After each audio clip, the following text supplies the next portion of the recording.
로마서 4장 아브라함의 믿음과 의. 그러면 이 문제에 대해 우리의 조상 아브라함이 발견한 것은 무엇이라고 말할 수 있겠습니까? 아브라함이 행위를 통해 의롭다함을 얻었다면 그에게는 자랑할 것이 있었을 것입니다. 그러나 하나님 앞에서는 자랑할 것이 없습니다. 성경이 뭐라고 말합니까? 아브라함이 하나님을 믿으니 그 믿음을 그의 의로 여기셨다고 하지 않습니까? 일을 해서 품삯을 받는 사람은 그가 받는 품삯을 당연히 받는 것으로 생각하지 선물을 받는 것으로 생각하지 않습니다. 그러나 일을 하지 않는데도 품삯을 받는 사람이 있다면 그가 경건하지 않은 사람을 의롭다 여기시는 하나님을 믿기 때문에 하나님께서 그의 믿음을 보시고 의롭다고 여기시는 것이 됩니다. 다윗은 행한 것과는 관계없이 하나님께서 의롭다고 인정하시는 사람이 받은 복에 대해 다음과 같이 말했습니다. 자기 죄를 용서받고 자기 허물이 가려진 사람은 복이 있다.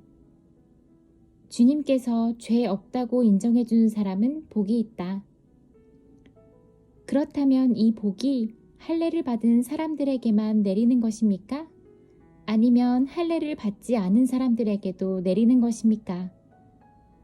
우리는 앞에서 아브라함의 믿음이 의로 여김을 받았다고 말했습니다. 어떤 상황에서 이런 일이 발생했습니까? 아브라함이 할례를 받은 뒤였습니까? 아니면 할례를 받기 전이었습니까? 아브라함이 의롭다함을 받은 것은 할례를 받은 후가 아니라 할례를 받기 전이었습니다. 그 표로서 할례를 받은 것입니다. 그러므로 아브라함은 할례를 받지 않고도 하나님을 믿는 모든 사람들이 의롭다 여김을 받을 수 있도록 모든 믿는 사람의 조상이 되었습니다.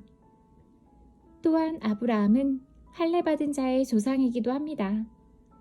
이 말은 그가 할례 받은 사람들뿐만 아니라 우리 조상 아브라함이 할례를 받기 전에 가졌던 믿음의 발자취를 따라가는 사람들의 조상도 된다는 의미입니다. 하나님의 약속은 믿음을 통해 성취된다.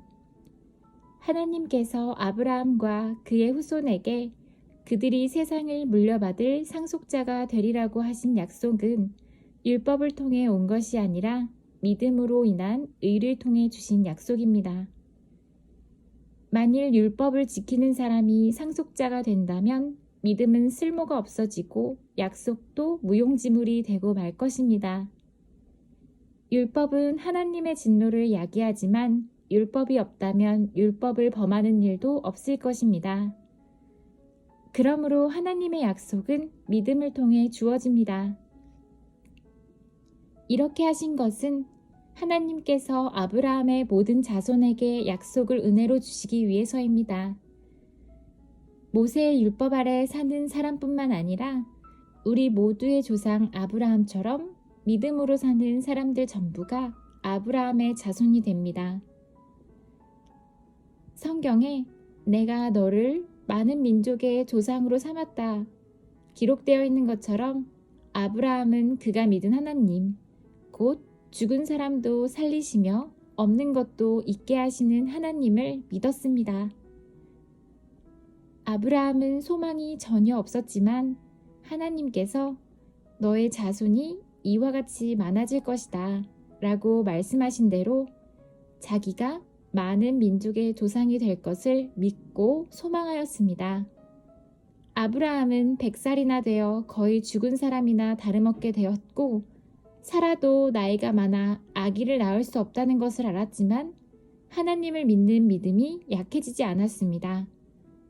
그는 하나님의 약속에 대해 불신하거나 의심하지 않고 오히려 그 약속을 굳게 믿어 하나님께 영광을 돌렸습니다. 아브라함은 하나님께서 친히 약속하신 것을 이루실 능력이 있다는 것을 확신했습니다. 이것이 바로 하나님께서 그 믿음을 그의 의로 여기셨다라고 말씀하신 이유입니다. 그의 의로 여기셨다는 말은 아브라함만을 위해 기록된 것이 아닙니다. 그 말은 우리 주 예수님을 죽은 자 가운데서 다시 살리신 분을 믿음으로 의롭다함을 얻게 될 우리를 위해서도 기록되었습니다. 예수님은 우리의 죄 때문에 죽임을 당하셨고 우리를 의롭게 하시려고 다시 살아나셨습니다.